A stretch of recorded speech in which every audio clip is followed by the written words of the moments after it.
અને ખાસ તો હું મા બાપને કહીશ કે તમારા સંતાનોને તમે આ બાબતે અવેર કરો, જાગૃત કરો અને માર્ગદર્શન આપો. આપણે સ્માર્ટફોનના ઘણી વખત જોઈએ બાળકો પાસે સ્માર્ટફોન હોય છે, એનો પણ મિસયુઝ થતો હોય છે. ઘણી બધી એવી પોર્ન વેબસાઇટ પણ છે કે ભાઈ તમે લેપટોપ છે મોબાઈલની અંદર જોઈ અને પોતાને પણ એવું ખરાબ કામ કરવાનું મન થતું હોય છે. આપણે નાની બાળકીઓ છે એના પરિવારના સભ્યો દ્વારા જ બેડ ટચનો એમનો અનુભવ થતો હોય છે.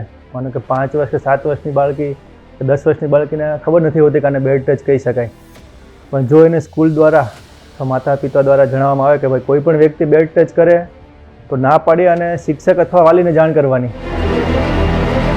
ખાસ કરીને તમારા સંતાનોને એ કહેજો કે મોટેથી રાડ પાડતા શીખી જાય. ઘણીવાર એવી સમસ્યા આવશે ત્યારે એ રાડ પાડી હશે ને તો એનો બચાવ થઈ શકશે.